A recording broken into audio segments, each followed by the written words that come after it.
Assalamualaikum warahmatullahi wabarakatuh.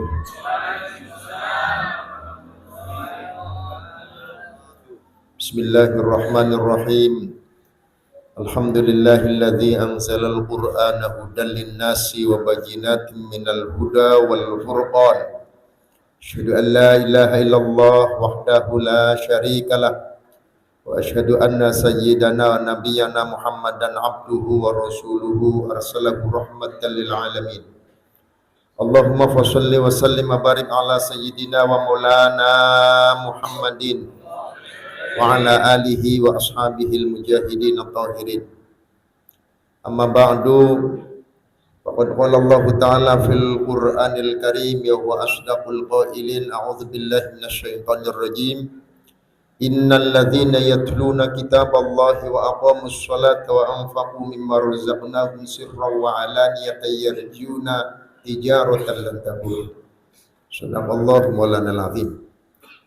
Hadirin wal hadirat jamaah salat tarawih Masjid Jami Nurul Huda yang mudah-mudahan seluruhnya dirahmati Allah Subhanahu wa taala. Alhamdulillahirabbil alamin. Malam ini kita hadir dalam rangka ibadah salat tarawih puasa kita, fa insyaallah qadarullah, mudah-mudahan sampai besok ya. Insyaallah masih kuat. Banyak saudara-saudara kita yang sudah kalah ya. Apalagi belakangan setelah di Gunung Kidul ada pengumuman hari raya. Jadi enak banget langsung pada ngerokok di jalan. Makan seenaknya sendiri. Saya lihat tukang mie ayam ngantri tadi. Masya Allah. Memang godaannya banyak sekali kalau kita mendekati akhir. Kecoa aja kelihatan kayak korma. Lihat capnya Aqua itu udah kayak uang 50.000. Masya Allah. Ya, ini godaan. Makanya Rasulullah Shallallahu Alaihi Wasallam wanti-wanti. Kanjeng Nabi Shallallahu Alaihi Wasallam sebagaimana diriwayatkan oleh Sayyidatina Aisyah, karena Rasulullah Shallallahu Alaihi Wasallam idza dakhalal ashru shadda mi'zarahu wa ahya lailahu wa ayqadha ahlahu. Rasulullah Shallallahu Alaihi Wasallam itu kalau sudah masuk di 10 hari yang terakhir itu menguatkan tali pinggangnya, menguatkan tali sarungnya. Artinya apa? Rasulullah Shallallahu Alaihi Wasallam itu lebih semangat lagi ketika sudah masuk di asrul awakhir, 10 hari yang terakhir. Nggak kayak kita 10 hari yang terakhir kendor, puasa sudah nggak karuan, tidur dari subuh sampai menjelang asar. Insya Allah dibangunin bilangnya ibadah. Orang puasa itu tidurnya ibadah. Jadi dibangunin emosi, orang lagi ibadah dibangunin. Jamaah sekalian rahimakumullah, tentunya malam ini kita bersyukur kepada Allah Subhanahu wa taala. Allah telah memberikan kepada kita sekalian anugerah yang amat sangat banyak dari mulai awal Ramadan, pertengahan Ramadan sampai akhir bulan suci Ramadan. Ya. Dimana tentunya tidak sia-sia apa yang kita lakukan itu adalah kita sedang meraih keuntungan yang sangat besar, keuntungan yang luar biasa, yang tentunya ini Allah khususkan untuk umat Rasulullah ketika menjalani ibadah di bulan suci Ramadan. Ya. Jadi istilah menang itu bagi orang yang puasa. Istilah lebaran itu bagi orang yang puasa. Sebab lebaran itu kalau dalam bahasa Jawa itu lebar. Lebar itu selesai.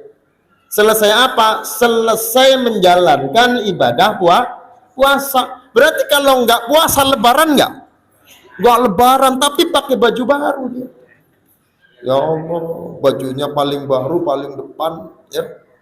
Puasa enggak.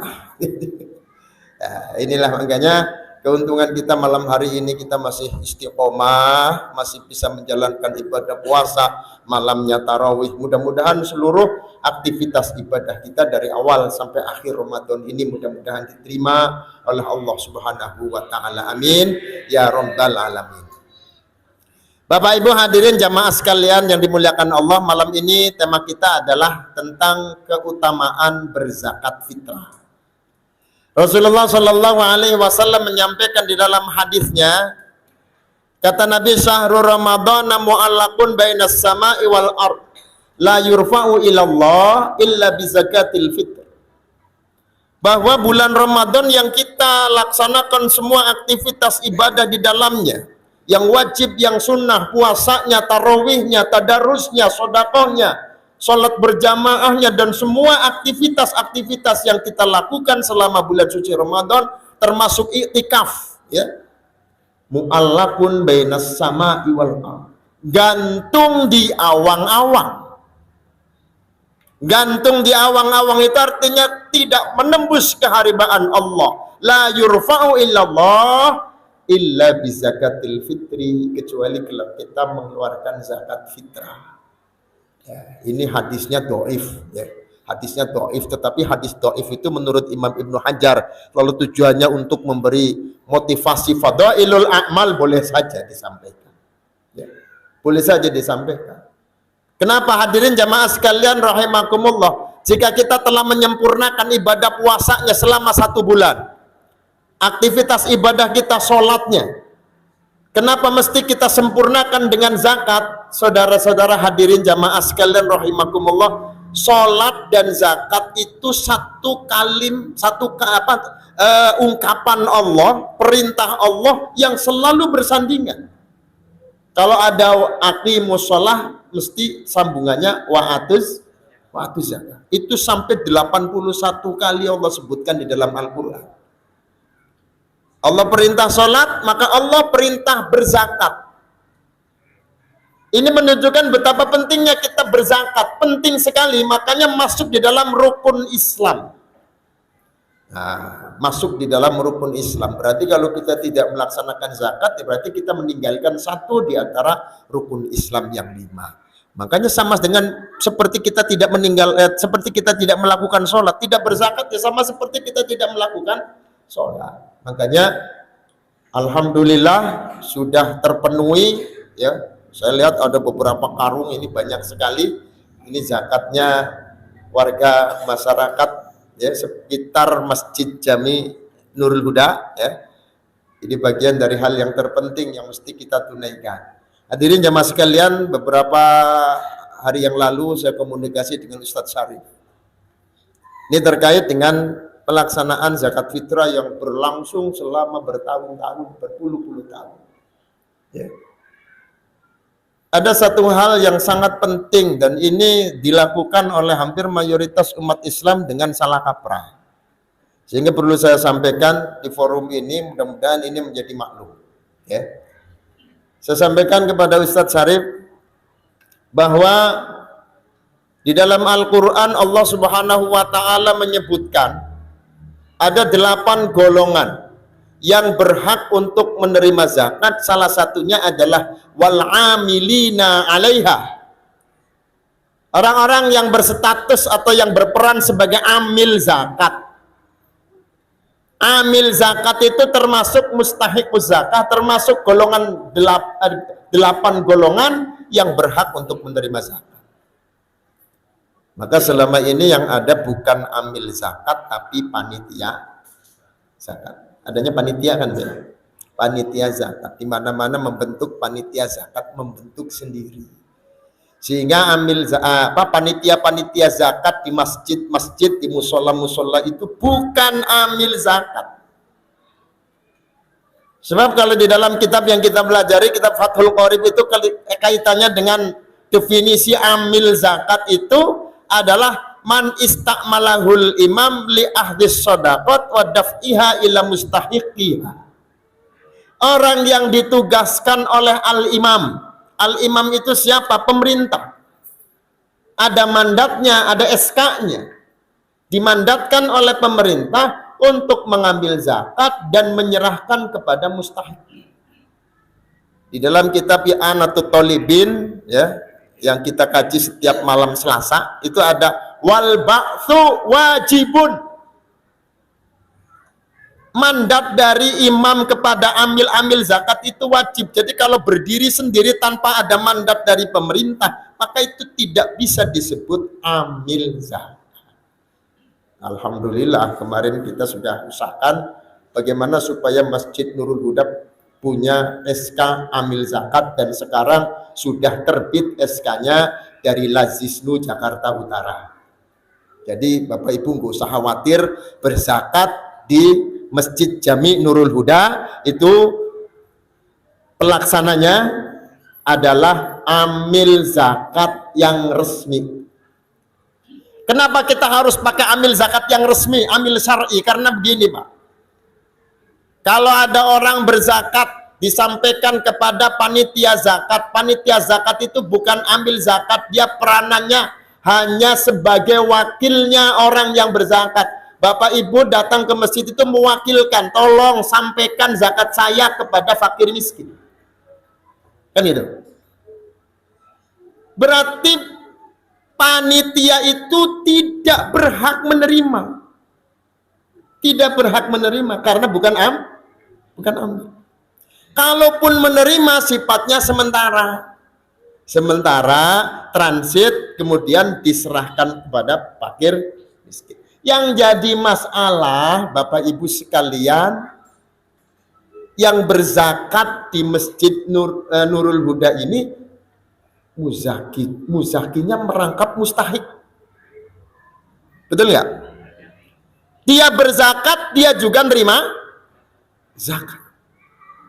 Dia berzakat ke Masjid Nurul Huda, dia juga nerima zakat.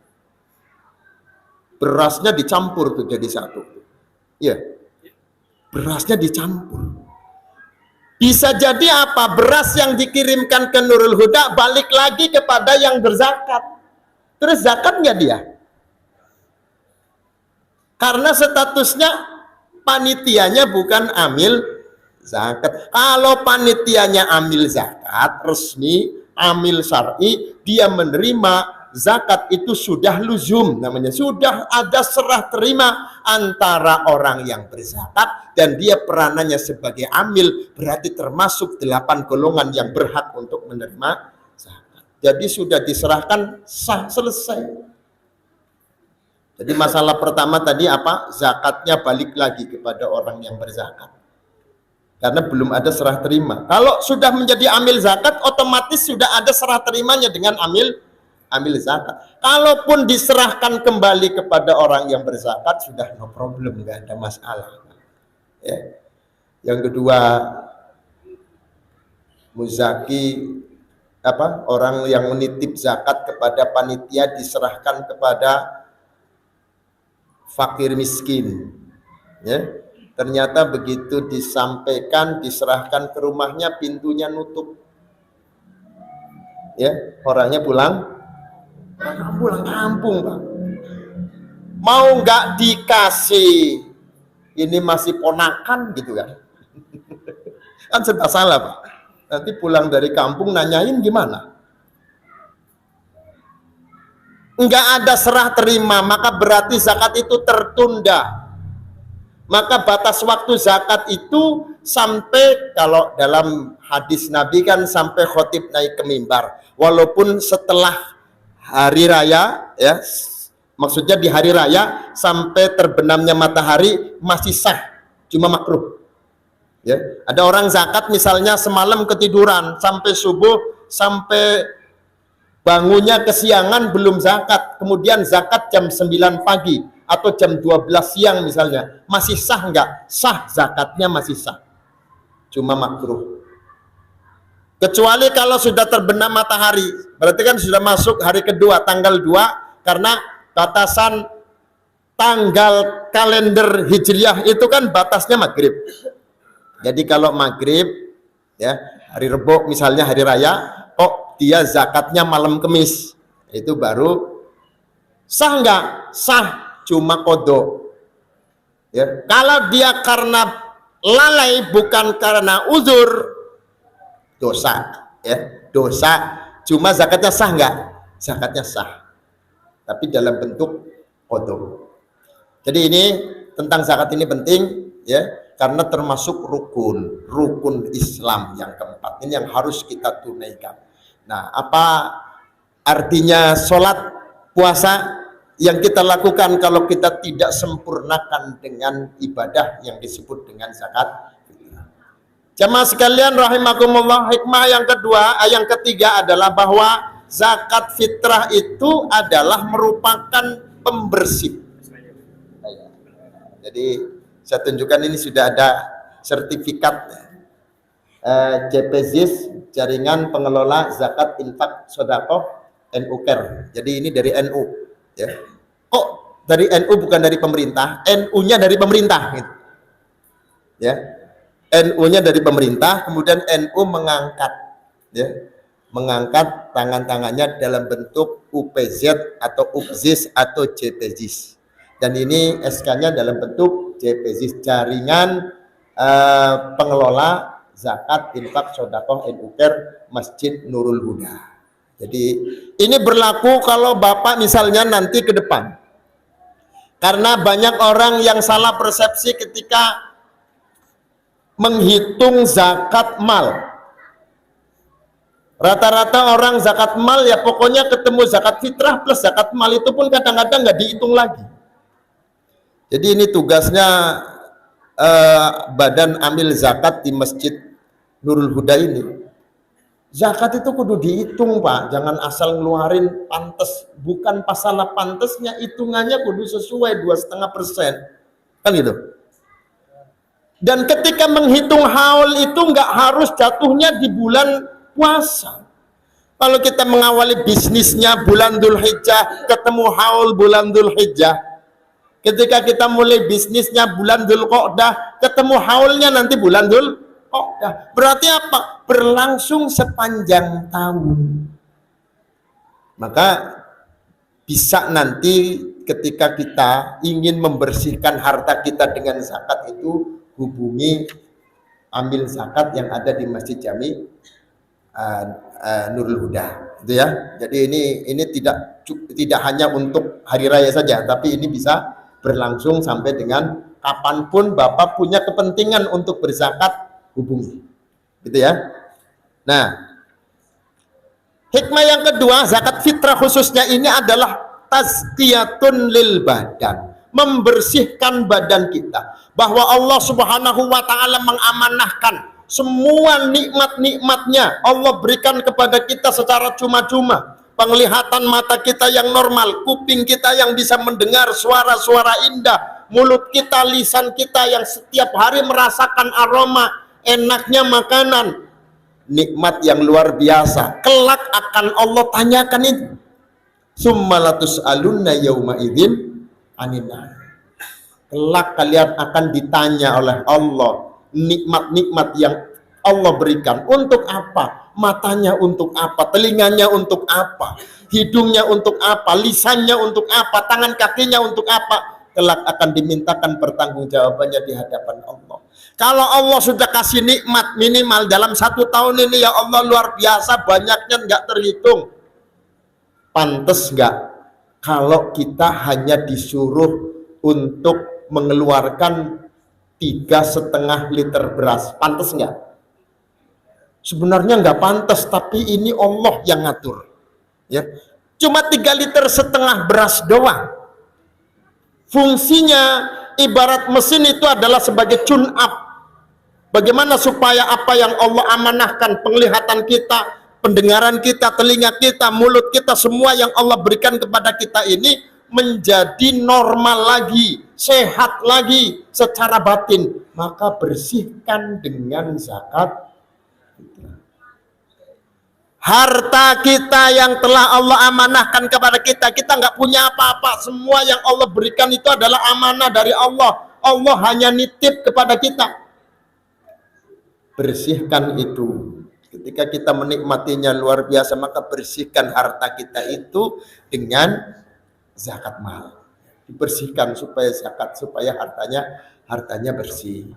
Jamaah sekalian rahimakumullah, maka bersyukur kepada Allah Subhanahu wa taala. Ini semua nikmat sudah kita rasakan, begitu banyaknya tasakur kita kepada Allah Subhanahu wa taala adalah dengan beribadah kepada Allah, rukuk dan sujud di hadapan Allah, ibadah puasa selama bulan suci Ramadan ini, dan kita keluarkan zakat fitrah sebagai penyempurna. Mudah-mudahan seluruhnya diterima oleh Allah Subhanahu wa taala. Amin ya rabbal alamin. Sekian, kurang lebihnya mohon maaf. Wallahul muwaffiq ila aqwamit thoriq. Wassalamualaikum warahmatullahi wabarakatuh.